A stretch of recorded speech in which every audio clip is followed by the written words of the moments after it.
is a pro, man. He's physical. He's tough. He can run outside. What I would really hang my hat on, this kid has tremendous character. Should have stayed, bro. Facts, definitely should have. But we all must live with our decisions. In the atmosphere that we're dealing with now, it's interesting. But Syveon Wilkerson is a running back that if you've been keeping up with Deion Sanders since his Jackson State days, that you've been pretty familiar with. He ran there with him. He also had a season with Colorado with Deion Sanders, but he did transfer to Georgia State, where happily he did some decent stuff. Now he's in a peculiar situation. Claims to have been scammed for NIL money. Now this has been going around, a lot with NIL money and things like that. And he says on Twitter, after Florida State's head basketball coach, Hunter Hamilton, was getting sued by 6 players over $1.5 million in missed NIL payments that were promised, Syveon Wilkerson says the same. He says this is happening all over college sports, and it's sad. It happened to me the past season at Georgia State. College athletes, make sure you have everything in writing. Do not trust anybody's word in regard to any money when it comes to NIL. Everything must be documented. Y'all remember the Matthew Sluka situation? Well, this is getting even bigger and getting even nastier. So first things first, we're going to hear what Deion Sanders has to say about Syveon Wilkerson. Then we're going to go deeper into this crazy claim of NIL. And then when we have time, we can kind of get deeper into the fact that he kind of expounds upon it and says that he regrets basically leaving Colorado with Deion Sanders, man. But hey, man, if y'all enjoying these videos, these Colorado videos, NIL videos, transfer portal stuff, like the video if you like it, dislike it if you don't like it. Let's start with what Deion Sanders has to say about Syveon. It's tremendous, and he ran his butt off. This kid is a pro, man. He's physical. He's tough. He can run outside the tackles. He could run inside the tackles. He don't lay the ball around often. He could catch out of the backfield. He could block. He's a pro. He really is a pro. And his character is what I would really hang my hat on. This kid has tremendous character. Never complains, never bickers. Remember, I think he was 6th string when he came over to us, and I just kept seeing flashes of, who is this darn kid? I wasn't familiar with him when he was on the 6th string or 7th string, something like that. But he worked his way up, and he's a great kid, and I'm proud of him. Fascinating to hear the story of how he can. Yeah, and that's great words from someone like Deion Sanders, who always consistently is very outspoken about, his players and making sure they go to good places. And, when he left in 2024, he did land, and he was a part of that mass exodus in springtime for Colorado, which I'm sure there's going to be a lot more action transfer portal with spring. So, y'all follow closely. Y'all subscribe if y'all want to see that. But, he went to Georgia State, which is pretty local to me, which is interesting. So that's why it was so big when I heard the fact that he was talking about this. So let's go deeper into this situation of promised money. Now, this has popped up a few times in basketball, and now it's popping up majorly when he actually had to resign. So coming here where Syveon Wilkerson kind of expands upon the things that they were saying. So CJ says, I think they just dropped the facade now. No longer do they have to take care about kids. It's all about business all the time. The ones that keep the love and betterment of the kids at the forefront seem to be standing out with where kids are flocking to. Colorado, who'd have thunk?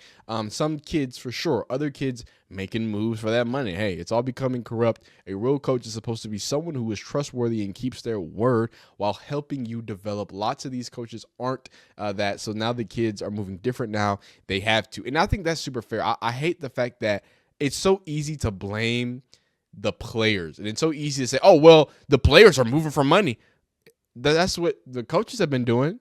That's what the coaches have been doing since the coaches got paid to do that. So it's so odd that now when the product on the field, ask any football coach, they're going to say football comes down to players, not plays, right? And if you've never heard that expression, it's about who you have and not the schemes and the whatever you drop. If you have someone who can take a third of the field away, it makes for scheming a little easy. You know what I'm saying? It makes things a little easy. If you can just throw it to Travis Hunter, and he'll bail you out on a 1st and 20 or a 3rd and long or something crazy like that. It changes the way that you call the game. You know what I mean? So the players are what make the plays and what make it available for you to even have a scheme. You can't have a scheme and just put players. I can't run a spread offense with a bunch of 5'2" wide receivers. Like we're gonna have to wing tee it, man. We're gonna have to believe in it. So I think it's so backward to try to blame players in these situations, right? I mean, and this is gonna be super small and kind of wild of a story and kind of a wild of an example. But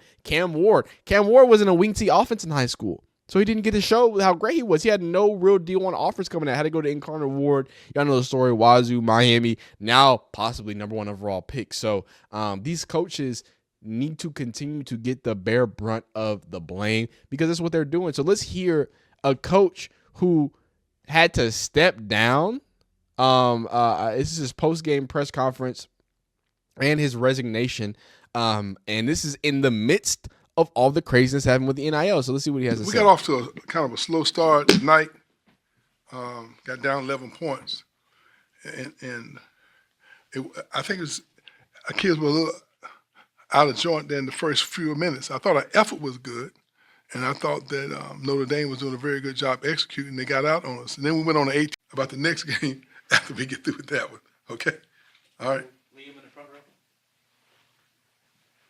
You just mentioned that there comes a time you have to make a decision. Can you kind of give us a behind-the-scenes look at the timeline of that and kind of what went into that decision? And what I'm going to give you is that there comes a time when it's just time.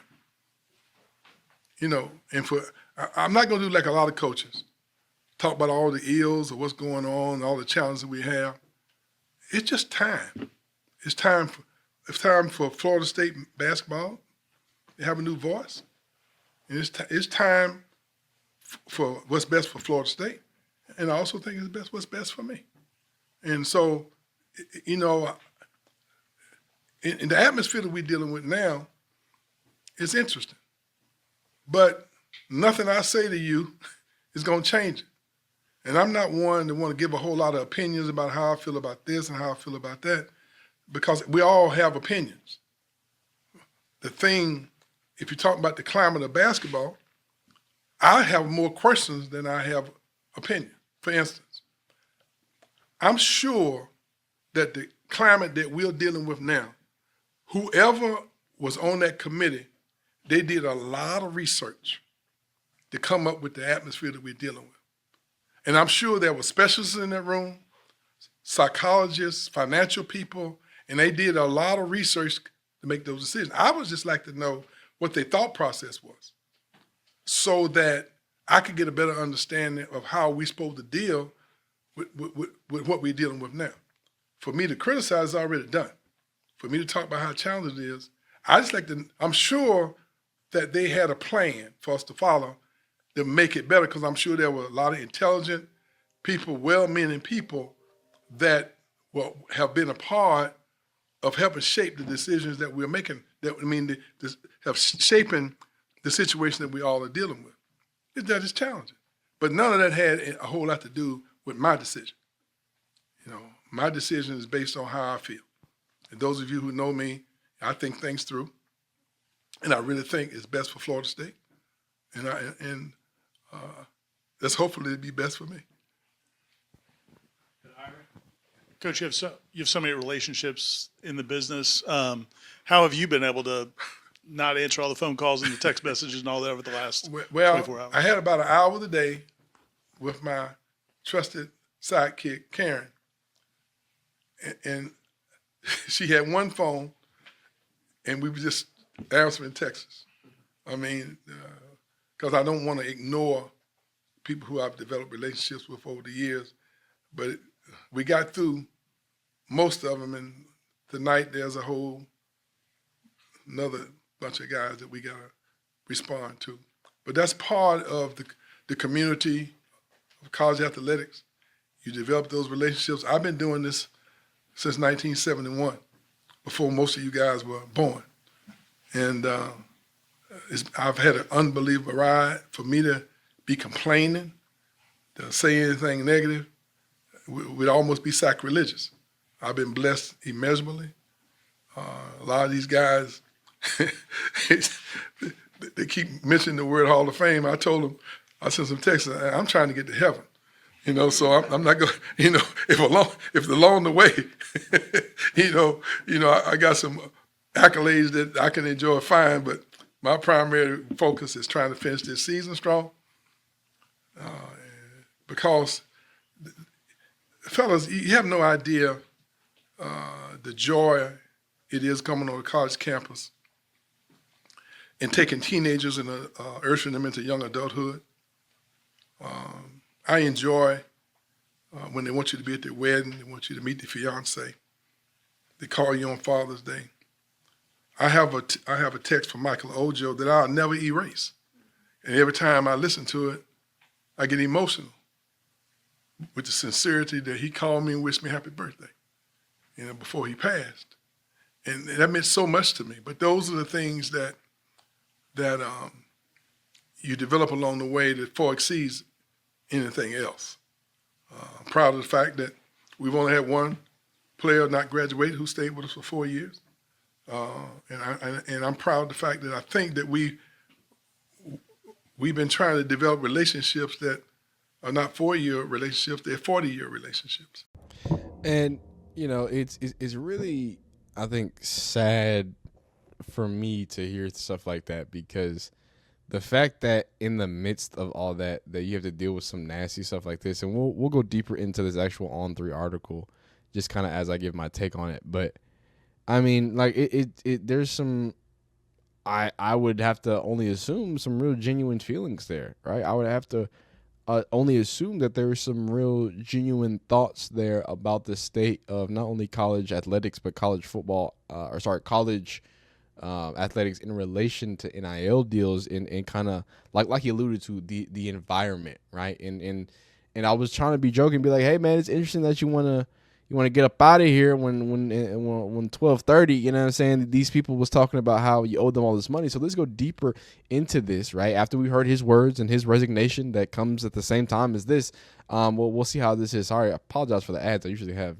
my things separated. But 6 former Florida State basketball players are suing Leonard Hamilton over unpaid NIL cash, according to Yahoo Sports. And a landmark filing, 6 former FSU basketball players are suing Seminoles coach Leonard Hamilton over $1.5 million in unpaid NIL cash. They say he promised them. Deion wrote on Twitter, the complaint details a team-wide boycott at practice last season over the payment. Wow. The 6 plaintiffs listed Darren Green Jr., Josh Nickelberry, Primo Spears, Cameron Fletcher, Deontay Green, and Jalen Worley allege Hamilton promised each of them $250,000 in NIL payments from the coach's business partners. Per the complaint, the players never received from Hamilton, Florida State, or any other party. In fact, several players actually transferred into FSU under the guise that they would receive the money. Within the complaint, there are multiple text message exchanges between players and Hamilton players and Will Cohen, an executive with one of the Florida State's NIL collectives. The boycott referenced the above happened during a practice before a game against Duke on February 17th. The players walked out of the gym and out of Hamilton's practice over frustration of unpaid NIL compensation. Hamilton assured the players they would be paid following the week. Per their complaint, Florida State would end up losing 76-67. Players were worried over taxes, rent, and car notes per the complaint. In fact, players didn't want to disappoint Hamilton over NIL dollars, but it was hard not to, considering the large sum. None of the 6 plaintiffs are currently on the team. Green and Nickelberry no longer have eligibility, and the 4 others transferred out of Florida State. So that's where it stands at the moment.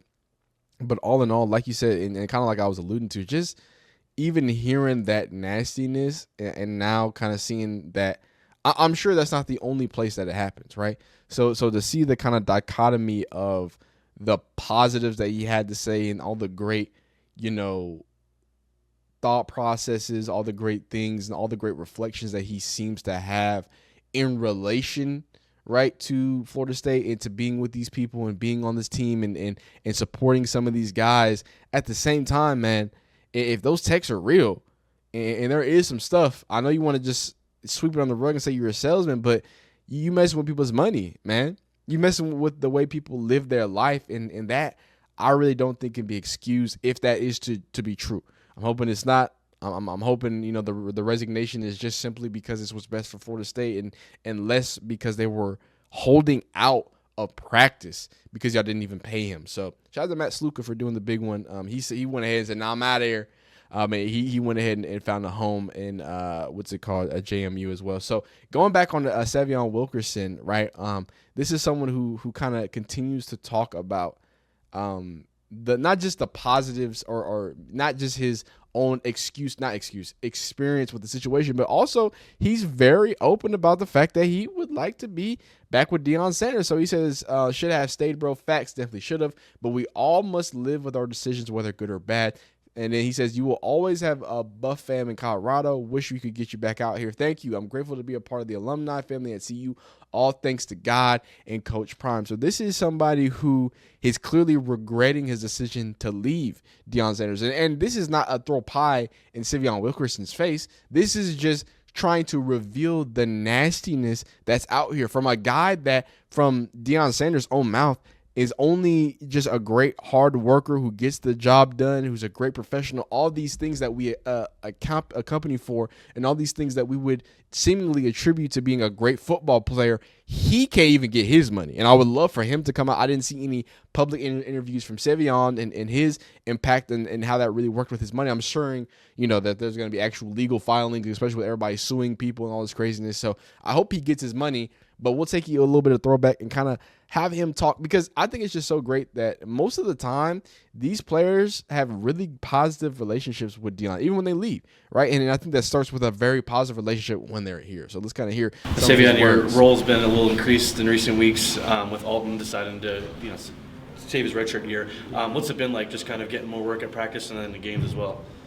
For me, I'm a senior, so I've been playing football, college ball for a long time. So for me, it wasn't anything different. It was just doing what I do in practice every single day, being consistent in my runs, pass blocking, catching, all that. Syveon, you guys have been one of the worst rushing teams in college football by the numbers pretty much all year. What do you think the problem there has been? We just got to commit to the run. That's it. If we commit to it and establish it, then I feel like we can run the ball. Me and Hank, we average about 4 yards a carry. So if we commit to it and just do it consistently, we can have a good rushing team. Do you think it's easier said than done committing to the run? But yeah, of course, when you have a quarterback like Shador, you want to make sure he does his thing. But, we got to protect two at the same time. So if we establish the run, I feel like we can do that. When I've talked to you in the past, you mentioned how you always kind of start at the bottom when you get to places, and then you end up at the top. And here you are, it's taken most of the season, but here you are, you're getting a lot more opportunities now. Is this kind of just your routine? Eventually you're going to get your opportunity? Yeah, I guess you could say that. That's just how my life has went. That's how it's set up. I just continue to do what I do, just work in practice, and then come in the game. When I get my opportunity, I just show out. And when I got my opportunities in the beginning of the season, I was productive, and now I'm being productive again. So, how did you stay patient throughout that? Because you had like 13 carries or so against TCU, and then all of a sudden it was like 1 or 2 or none for several weeks. How did you stay patient? Because I've been through it all. I had to go through this situation at multiple schools and growing up as well. So it's easy to stay patient now at this point, because when I get my opportunity, I know what I'm going to do. What do you pride yourself on as a running back? Everything. Catching, blocking, making sure quarterback is protected, communicating with him all the time, just everything. The offensive line has taken a ton of heat this year. Is part of that because of the non-committal to the running game? What do you see? You're the one trying to run between those blocks. I say it can be, but at the end of the day, you still got to make the blocks in the pass game as well. But it can just definitely be, that could be part of the problem as well. But you still got to execute no matter what. You mentioned you've been in a couple schools, obviously now. What has it been like here in Colorado these last couple of months? I've been loving it. The views, all that. My family loves it. I really like it out here. Do you know what your plans are beyond Saturday's game? Trying to go to NFL. Do you think you're done with college ball after this? I'm not sure yet. You were ruled eligible, but a guy like Tyler Brown wasn't. Right. How do you rationalize that, or what do you think about the consistency of the NCAA in some of these rulings, just as a human element to it? Me personally, I think it was a terrible call. I think after what Tyler been through, he should have been eligible this year, and we definitely needed him. We could have used him, and I feel like NCAA, they got to do better with making decisions like that, because it's a lot of kids that should have been eligible this year. Is it tougher because there's just it feels like no consistency there? Yeah, there's no consistency, and it seems like they don't care about the athletes. So that's what it is. How is the running back room kind of gelled as a group? It's a lot. You got guys like Dylan who are just freshmen, and you guys like you that have been around for a while. How's the camaraderie been with you guys? Honestly, this probably has been one of the best groups I've been part of, me personally. It's been a fun year with just everyone, because it's no hating in the group. Everyone loves each other. When Dylan was in there doing his thing, we were supporting. The Hank got in there, Alto, me. When Smoke got his opportunity, a couple in Oregon, we were supporting it. It's been a lot of support in that room, so we don't have any problems in that room at all. obviously Last playing with question. Shador and being with Coach Prime at Jackson, now seeing the kind of, the struggles you guys are going through in the tough stretch here, how would you evaluate how he's handled it all, and has he stayed consistent? Oh yeah, he's always been consistent. That's just who he is. So you never have to worry about that. It's just about us as a team being consistent with him as well. We just can't give up on ourselves there. And that's great. And again, I hate to make this, sad, because I think the more positive thing is that he's a young gentleman that has, a bright future in his head, on his shoulders, because of the way that, he holds himself, the humbleness, the perspective that he was able to kind of give in those moments, even struggling through certain situations, and then having to go to Georgia State and now struggling with another situation. So I really hope things get resolved. I hope he gets the money that he deserves. And this just sucks when, you're just someone who's just trying to do things the right way, trying to find some more opportunities, and then even there, it bites you in the back. But the NCAA definitely needs to change and help and regulate to make sure that this type of stuff just doesn't happen, because it's real nasty. But if you like the video, like it. Dislike if you don't like it. If you want to keep up with NIL stuff, transfer portal things, Colorado stuff, like the video if you like it. Dislike if you don't like it. Subscribe if you don't, man. We'll see you next time.